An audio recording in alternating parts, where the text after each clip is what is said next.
Okay. So, good morning, everybody. We are on our fifth class in that series, Bridging the Gap.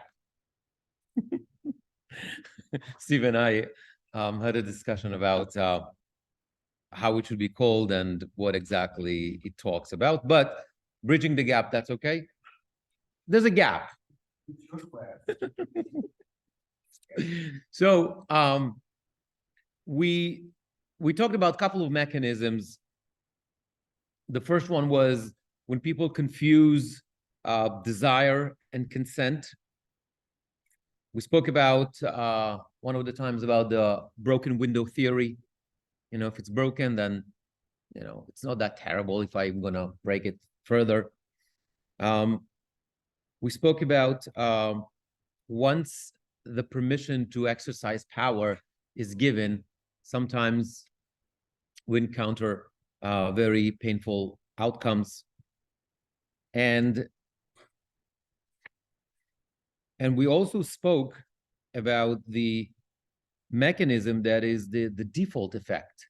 Remember, the example that we used was organ donation, and we spoke about this idea of the default effect that sometimes causes us to not to make the right decisions. And today I want to talk about another mechanism. And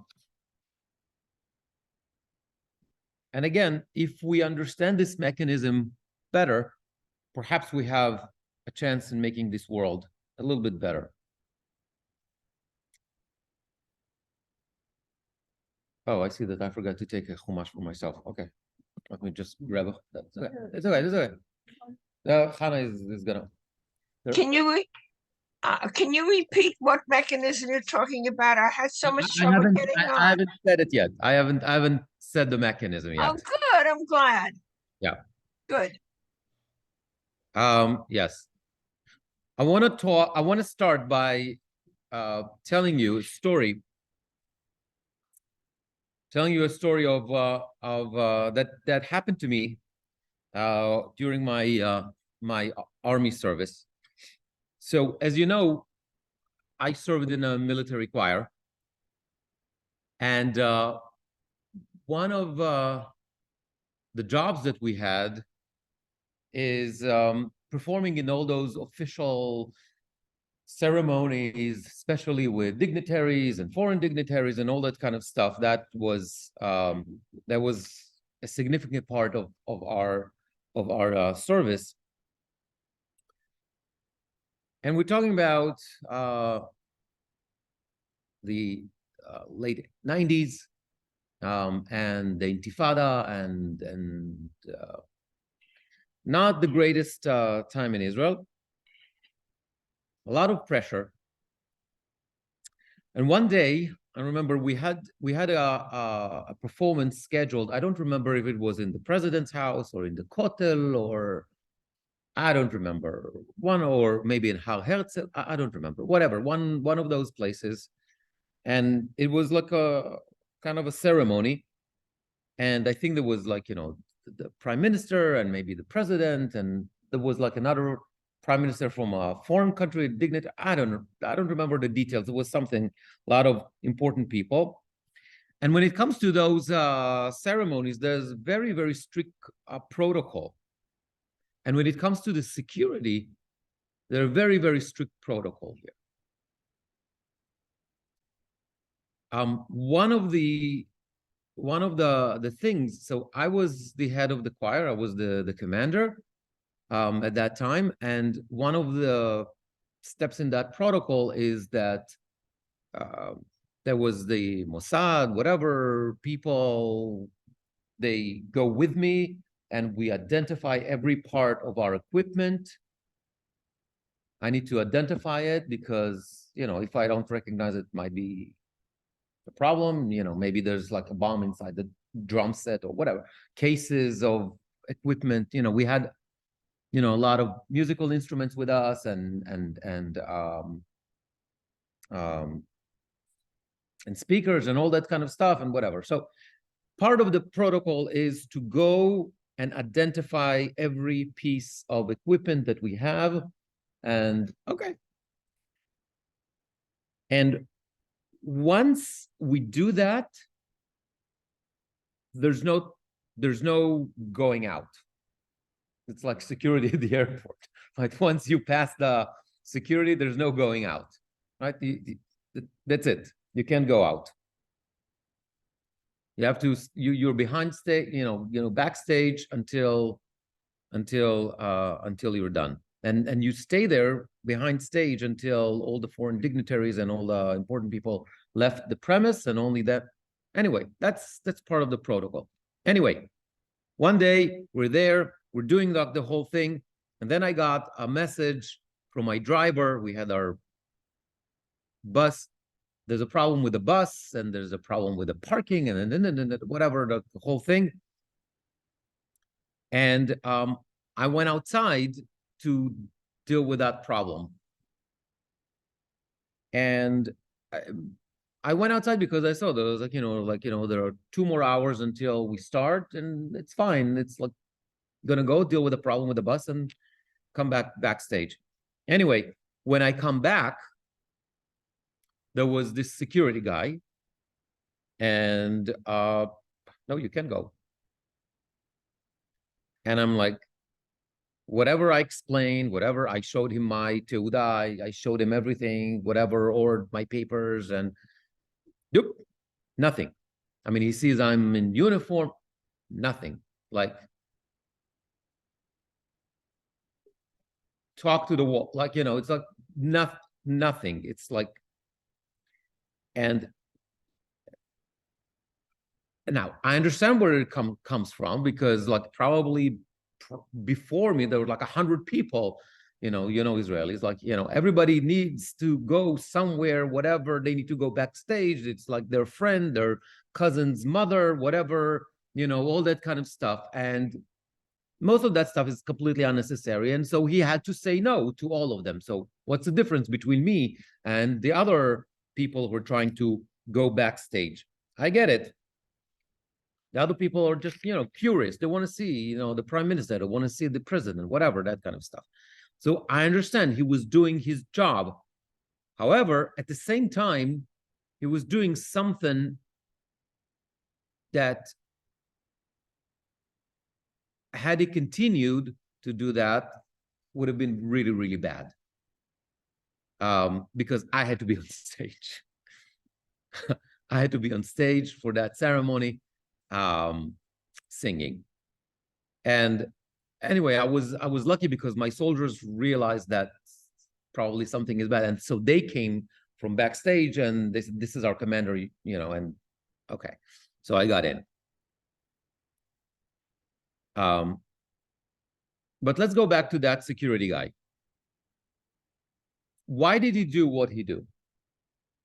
He did it because that's automatically that's his job, but its job is not to do that. Its job is, okay, you can say it's his job to prevent people from going backstage, but he was doing it in like autopilot. Probably the what he was told is, you don't let anyone go backstage. And he was reacting to this new situation, meaning with me, based on prior experience with all the others that wanted to go in. So I prevented number 1, number 2, number 3, number 4, number 50, curious number, whatever. So what's the difference between them and number 51? There's no difference. And in many, many cases, what we do is, we all do that. We go to like an autopilot, and we don't really listen to the situation and the nuances, the immediate needs, but rather we react to prior experiences, and we act in in a way that sometimes it's harmful.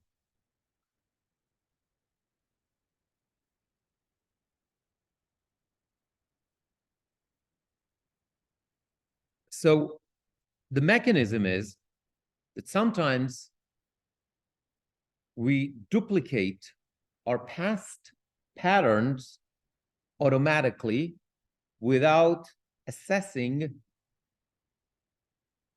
what the situation is. Okay? We move to this autopilot and we just do it. We're duplicating prior experiences into sometimes we miss details, we miss subtleties that could make a huge difference and might be the difference between event A and event B. And this idea is found in several places in Tanakh. And especially we're going to look at the Torah, where the Torah demonstrates to us how this pattern might be an obstacle. At the end of Parashat Beshalach, after Bnei Israel left Egypt, they crossed the sea, the Yam Suf, going through the desert, and the troubles start. Food, water, they're complaining. We find a lot of complaints.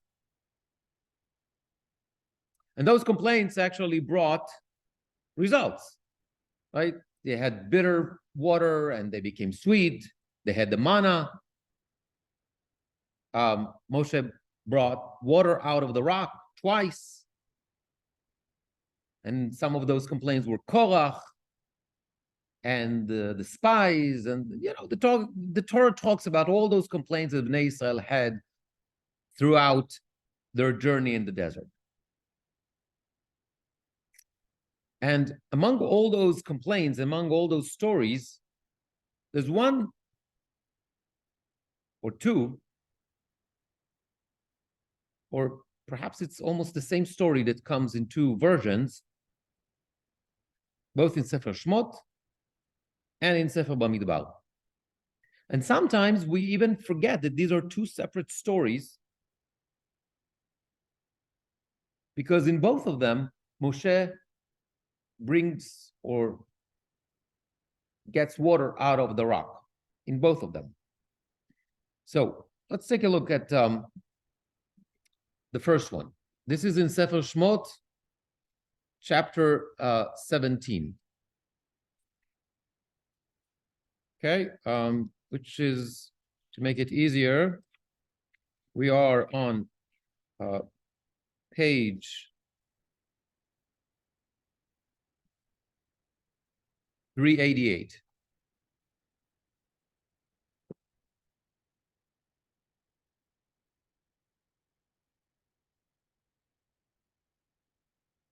Okay, we have plenty of those. Oh, you can't see? Okay. Okay.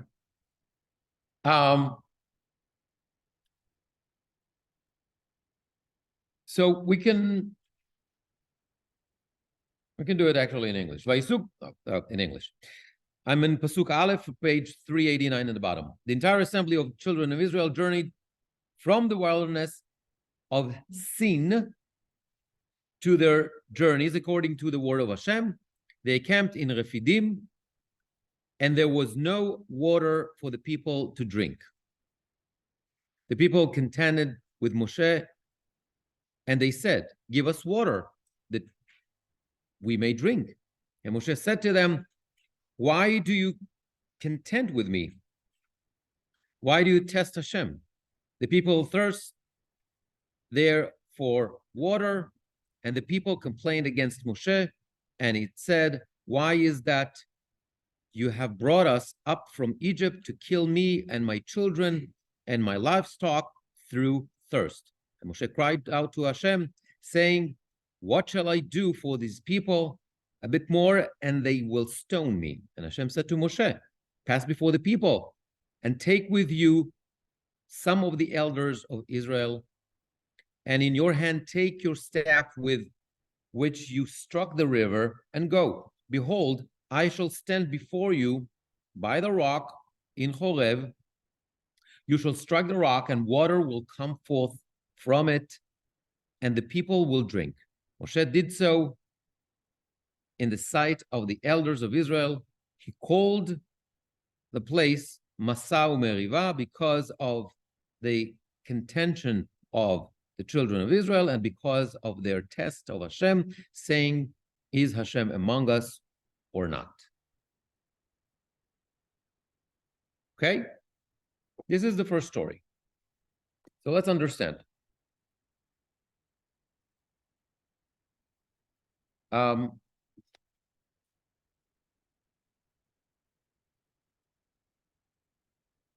know what? Let's go actually to the second one, to the second story, and then we'll compare between the two of them. Okay, now we're going to Sefer Bamidbar, the book of Numbers, chapter 20. So we're going to page,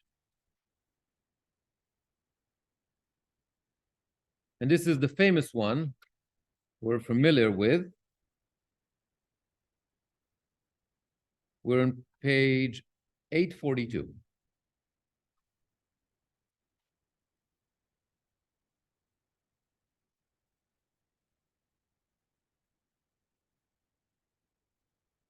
Okay, 843, we're going to do in the English, we're going to do verse 1, chapter 20, verse 1. The children of Israel, the whole assembly, arrived at the wilderness of Zin. That's already like Sin and Zin. Okay. In the first month, and the people settled in Kadesh. Miriam died there, and she was buried there. There was no water for the assembly, and they gathered against Moshe and Aaron. The people quarreled with Moshe and spoke up, saying, if only we had perished as our brethren perished before Hashem. Why have you brought the congregation of Hashem to this wilderness to die there, we and our animals? And why did you bring us up from Egypt to bring us to this evil place, not a place of seed or fig or grape or pomegranate, and there is no water to drink? Moshe and Aaron went from the presence of the congregation to the entrance of the tent of the meeting and fell on their faces. The glory of Hashem appeared to them. Hashem spoke to Moshe, saying, take the staff and gather together the assembly, and you and Aaron, your brother, and speak to the rock before their eyes, that it shall give its waters. You shall bring forth for them water from the rock, and give drink to the assembly and to their animals. Moshe took the staff from before Hashem, as he had commanded him. Moshe and Aaron gathered the congregation before the rock, and he said to them, listen now, O rebels, shall we bring forth water for you from this rock? Then Moshe raised his arm and struck the rock with his staff twice. Bounded water came forth, and the assembly and their animals drank. Here comes something that we are familiar with. Hashem said to Moshe and Aaron, because you did not believe in me to sanctify me in the eyes of the children of Israel, therefore you will not bring this congregation to the land that I have given them. They are the water of strife, where the children of Israel contended with Hashem, and he was sanctified through them. Okay.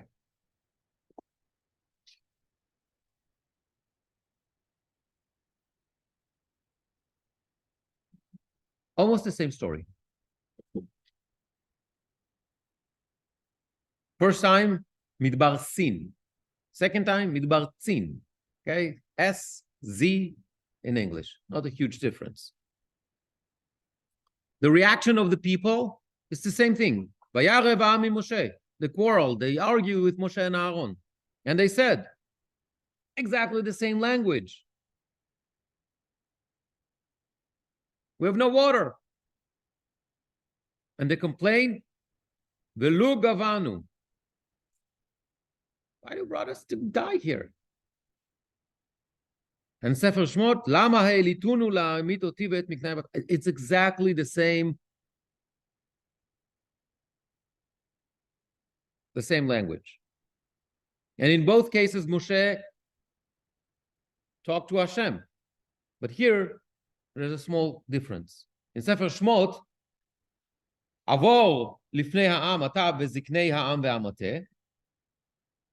Okay, so you and the elders and the staff, right? These are the three. And Sefer Bamidbar, it's also go to the people, go with the staff. But as we know, in Sefer Shmot, God tells Moshe to hit the rock so water will come out and people could drink. However, in Sefer Bamidbar, it says, "V'dibartem el hasela le'enehem v'natan meimav." You should speak to the rock, and the rock will give water. It's a tiny difference. It's not a big deal. One time, first time, God says to Moshe, hit the rock. Second time, Hashem says to Moshe, speak to the rock. But it seems that is much more significant than what we think. Now, what's interesting to me is that the Torah kind of almost disguise that detail in the whole story. Now, we are very sensitive to it because we learned since kindergarten that Moshe was punished because he didn't speak to the rock, because he hit the rock. By the way, that's not the only opinion. A lot of the commentators have different explanations for the reason that Moshe was punished. And the Torah doesn't say that was the reason why he was punished. God says, well, you're supposed to sanctify me in the eyes of the congregation, and you kind of like, you messed up. Hashem doesn't say it's because you hit the rock instead of talking to the rock. Okay, have that in mind. It's not the Torah. Okay, that some of the commentators said that. Yes.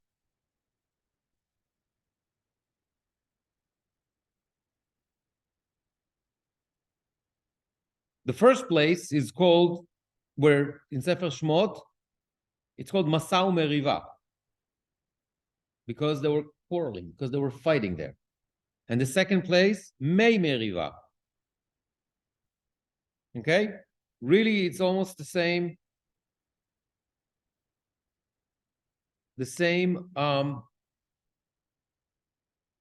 versions.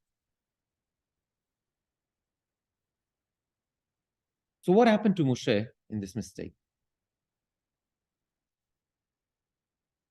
So if you remember, I don't know what class was that, but many classes ago, we discussed that issue. I don't remember even how, in what context. But we said that perhaps one of the reasons to explain that is the context. The context is that he was sitting Shiva for his sister, and perhaps he was emotional, and perhaps that is the reason that got him to react the way he reacted. Some of the commentators actually suggest that, and they said that the problem, the sin, that is that he called Bnei Israel Morim, like, you rebel once. Okay, maybe. But what I'd like to suggest today, that perhaps what happened to Moshe that day is the fact that he was on autopilot. He was on autopilot. And here, a good man, the greatest man, Moshe Rabbeinu, who wanted to do the right thing,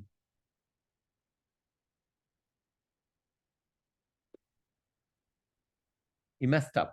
Why? Because he's operating based on prior assumptions. Yes.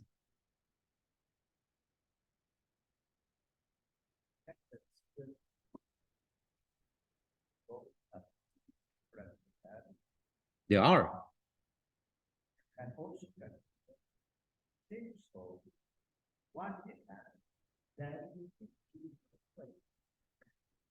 I know that there's a way to like some modern approaches say that. This is not really the traditional way to explain it. Not only that, there are plenty of proofs in the Torah that there are,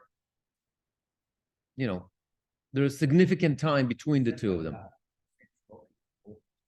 It's a very similar story, but almost everybody, all the Jewish commentators believe these are two separate stories. Now, the complaints of Bnei Israel in Sefer Shmot are presented as justified. There's nothing to eat, there's nothing to drink. Most of their complaints actually in Sefer Shmot are presented as justified. They're not accused as mitlonenim or mitonenim, those, the complainers, the kvetchers, as we like to call it. They ask for something that is reasonable, water, food, and they receive it. There's no food, they'll get the man. There's no water, okay, it's justified. You need to get water. Moshe hitting the rock in the story in Sefer Shmot was also a miracle. No less than talking to the rock. And the fact that what he did was creating a solution for a real need. However, what happens in Sefer Bamidbar takes place almost, 38 years later or something like that, 39 years later. And we're talking about 39 years of complaints. A lot of them were not justified. They're kvetching. One time they want meat. They already have food. They have the man. The man tastes whatever. Chazal say that it tastes whatever you want it. They have water. What? Slav, whatever. So it's not a justified complaint, not to mention later on, we have later on Korach and all those complaints that they were not legitimate. When they get the Slav, when they get the basar that they wanted, God is very clear about it. He says, I'm going to give it to you, but it's not the way you want it. God says, I'm going to give it to you until you're sick of it. You can't take it anymore. So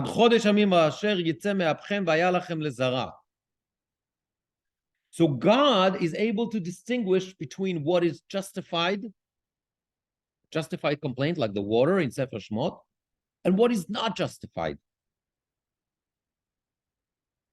So when the people complain, it was justified, they get it. They got it. Not only that, there's no criticism. On the contrary, God says, yeah, they're right. You need to give them what they need. But when they complain with no basis, then they're punished. And in chapter 11, they're punished in Kivrot HaTa'ava, they wanted meat. And in chapter 14, they're punished after the sin of the spies. Yes. Yeah.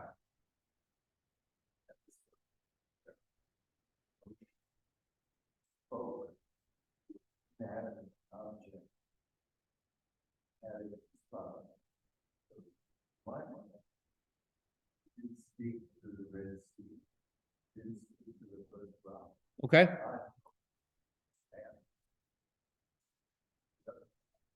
That's exactly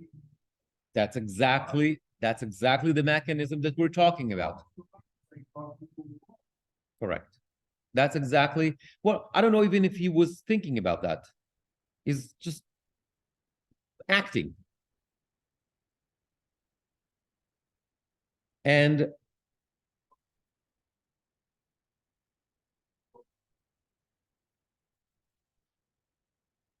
when the people complain again and again and again with no real basis and no justification, they're punished.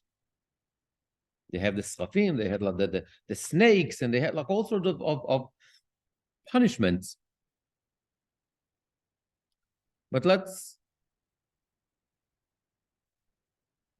so in Sefer Shmot, it was justified. Moshe said, God says to Moshe, they're right, give them water.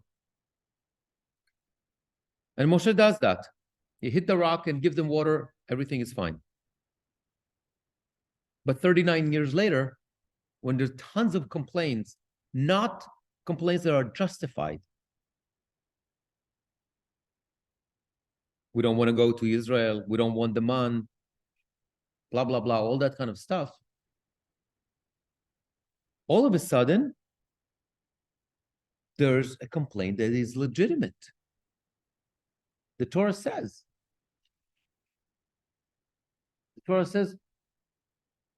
"Velo haya mayim la'eda." There was no water. This is legitimate complaint.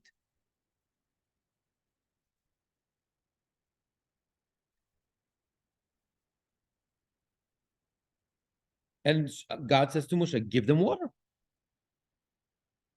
God didn't say, Al matai la'eda araz, or God didn't say, like, those people, they're so rebellious, and I had enough with them, and blah, blah, blah, all that kind of stuff that, we saw a bunch of examples, like, when the Torah is full of examples like that. God says, yeah, give them water. But Moshe acts based on prior assumptions, based on, I get it.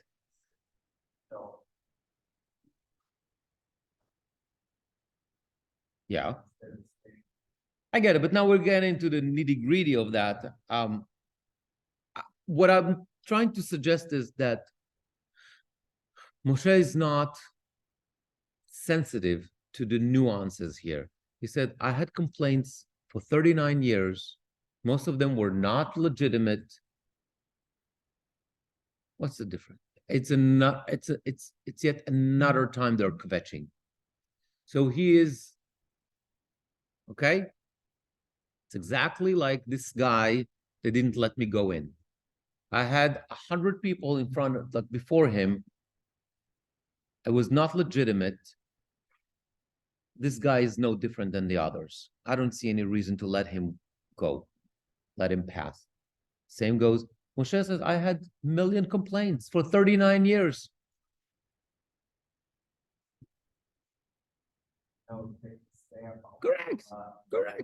Correct. He's on autopilot. He was on autopilot. It's the same mechanism of the boy who cried wolf. Yeah, the first time, the second time, it's like at some point you don't listen. But that kind of behavior cost him with his biggest dream. And he didn't go into the land of Israel. Yes. Don't you stop calling it tough love? No. Why not? Because it's in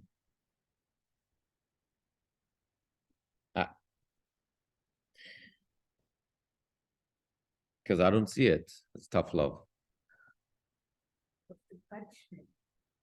He was held to a higher standard. I think that's something else. I think what I would like to suggest is something else a little bit. The Torah hints that Moshe is not listening not only to the people, he's not really listening to God at this point.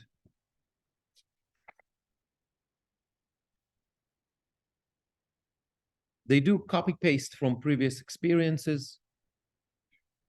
Last time we hit the rock. This time we have to do the same thing. This lack of paying attention to details, to subtleties, to the little nuances is the difference between a legitimate and illegitimate complaint. And that perhaps explains what I would like to suggest, why he is no longer going to be the leader, why he was punished. Because if the leader does not listen, really listen to the people, and as far as he's concerned, they're just complaining again, then he can't be the leader. Yes.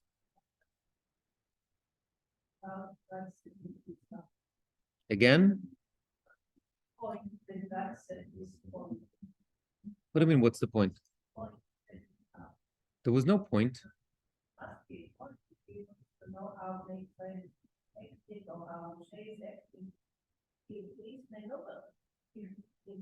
Everything, God maneuvers everything in life.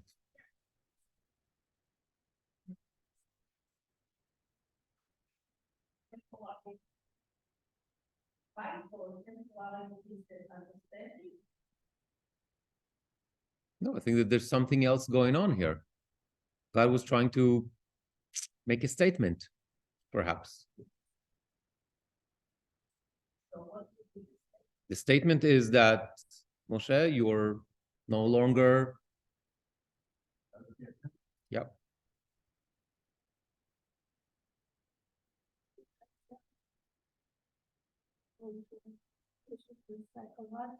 I get it. That's exactly the mechanism that we're talking about. So this autopilot, this automatic reaction is a mechanism that we all understand. We all do that. But if we do that, we cannot lead. So good people sometimes do things that have bad consequences because they don't fully understand or pay attention to all the details of the situation.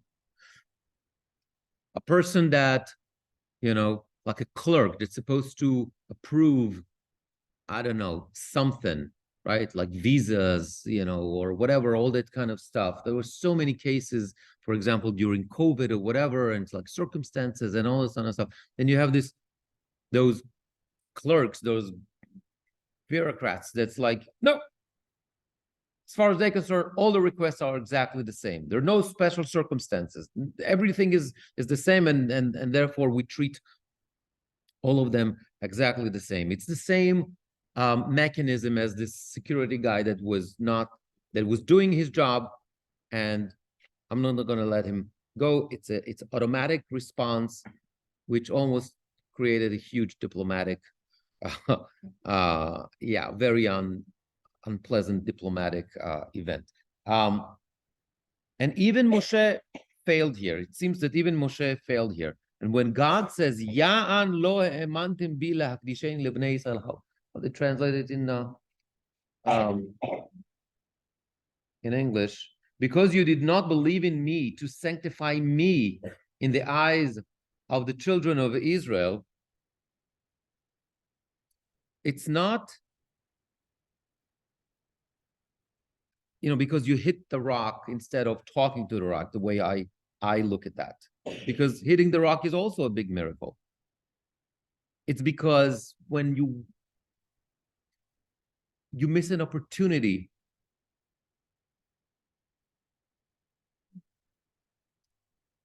to sanctify God's name. But somebody who is on autopilot cannot sanctify God's name, cannot demonstrate that. But by the way, it's not the first time that we see it in the Torah, this mechanism. So I'm going to take you back to Sefer Bereshit now. 3 times in Sefer Bereshit that we see one of our forefathers that comes to a foreign land, and presents his wife as his sister.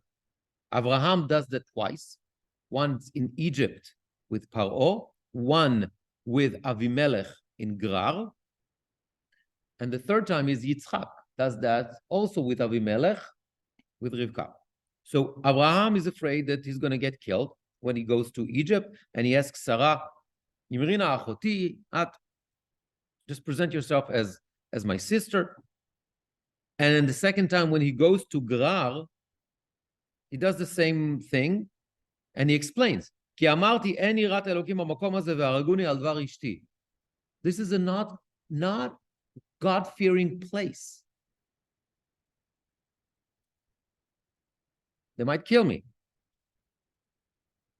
In a place that is not God-fearing, strangers might be abused.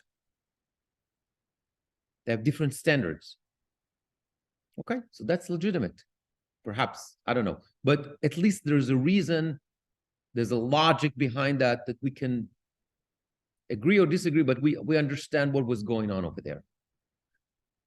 But what happened in Gerar? What happened when Abraham was there in Gerar? God appeared to Avimelech in the dream and told him, don't you dare touch Sarah, because she's married. And because of that dream, they fear God. The same problem that Abraham was afraid of, it's not a God-fearing place, disappeared. Fearing God, it means they have certain standards, certain, behavior. They adopt certain behavior. The Torah says, "Vayir'u ha'anashim me'od." The Torah is very clear. Gerar becomes a place. I wouldn't say that you can daven 3 times a day, but okay. And not only that, Avimelech and Avraham, they make a pact. And they have an agreement. And Avimelech says to Abraham the following, Yishavali be'Elohim, im tishkor li ulenini ulenechdi. You got to take an oath. You're going to swear to me that you're not going to lie to me and not our children and our grandchildren. And Avimelech says, okay, we're going to live together as neighbors, as in peace with each other. But, oy baboy, I guess we say, right? If you're going to lie to me.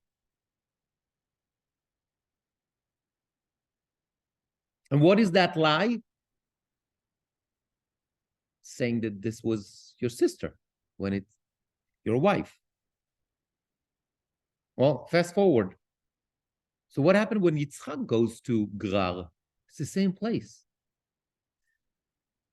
The fear, the danger, that particular danger that they're going to take his wife is no longer there. That was the agreement. It's not only us, it's our children, our grandchildren. Don't lie to me.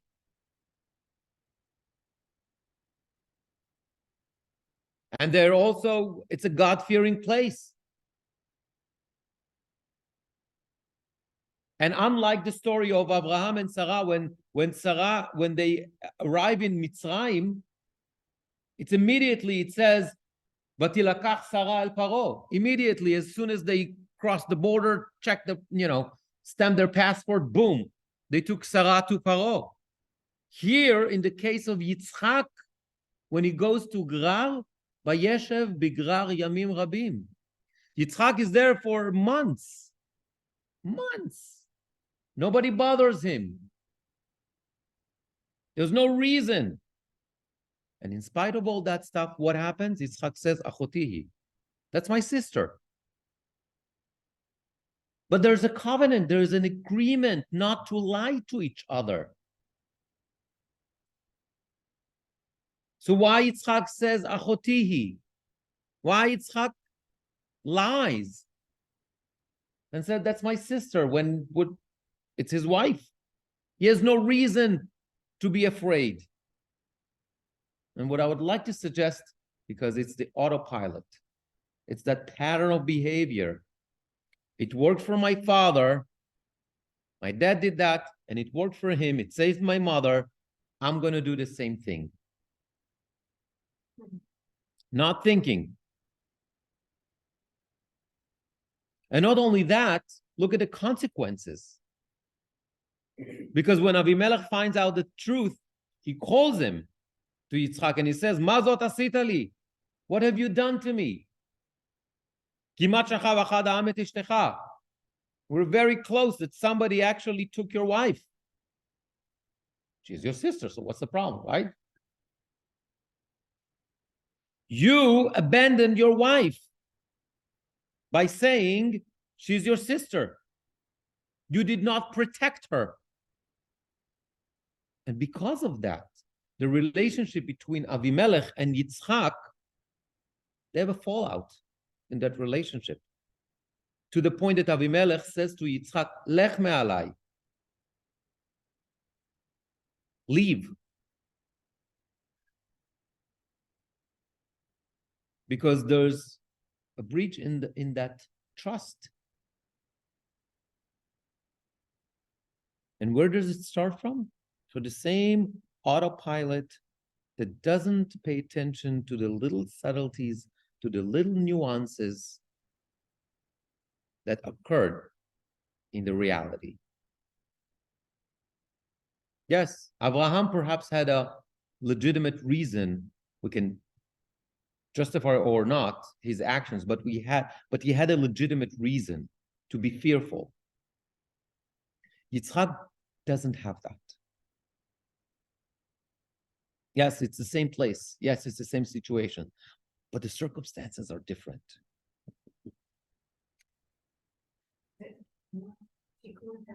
Correct. But it's more than that. So if we want to avoid such things, we need to be very, very sensitive to when we switch, when we click on this autopilot mode. When do we stop listening and we go on autopilot? When do we stop doing whatever the situation requires from us? That specific situation that requires me to do A, B, and C, and perhaps it's different than A, B, D that I had done in the past. If you remember COVID, right? So, gatherings, usually it's a blessed thing, bar mitzvah, wedding, whatever. It's a simcha. It's right. All of a sudden, COVID comes, and that type of gathering becomes a big problem, and that simcha can turn into death in some cases, and it happened. It happened.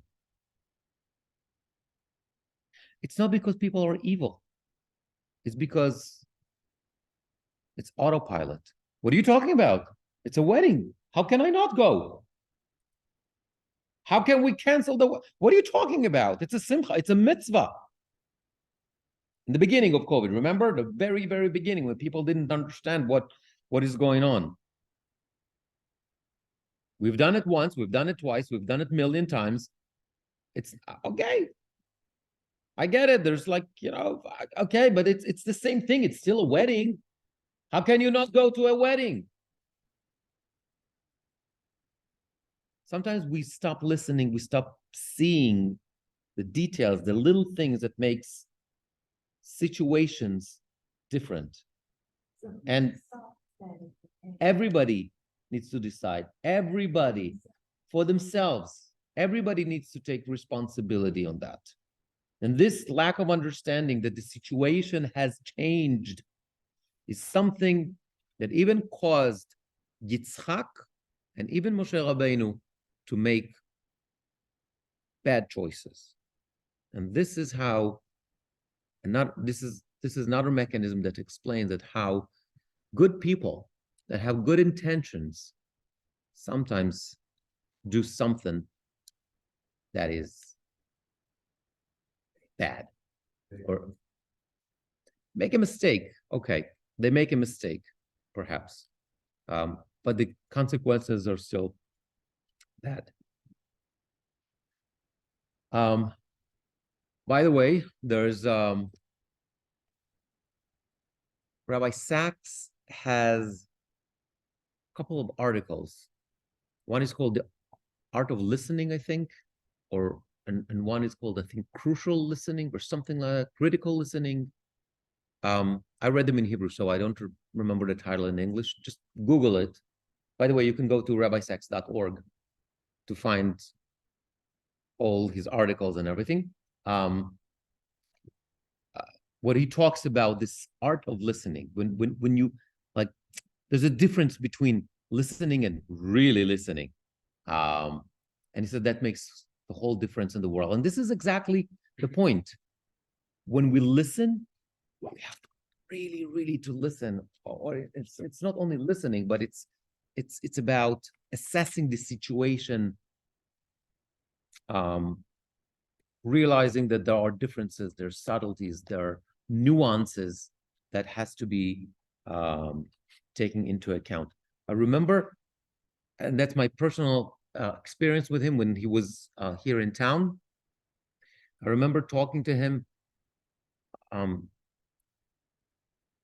when he talked to you, he was like so focused on you. It's like it was scary. He was like, it's like doesn't matter what happened. It's like he was, and by the way, it's not only with me. I saw it at the time. I was at Hillel also, and he was part of the celebration at Hillel, and I remember like a kid came to him. Okay, how deep could it be? Like when a kid comes, and he was. I remember he said, "I'm sorry, just a second," and he he almost kneeled to make sure that he understands everything that kid said. He was like totally focused on him.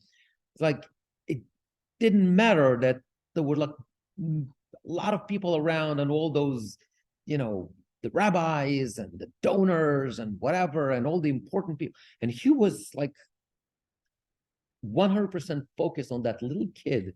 I don't know what that kid said, but it was just something in my mind that was like very, very powerful. So that is one way, perhaps, to avoid that, because when you really listening, there is a less chance that you're going to go into autopilot. You assess the situation, you see maybe there's something else. You don't just give like a generic answer. And that is, I think, an important mechanism. Yeah.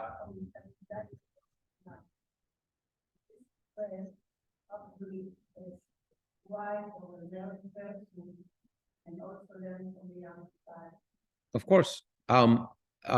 Miriam, you're muted, so you need to unmute. Miriam, you need to unmute because we can't hear you. Yeah, but you're still mute. No, I'm not. Oh, here we go. Okay. Chazan Arik. Yes. I think, first of all, I feel very fortunate to have attended this particular shiur.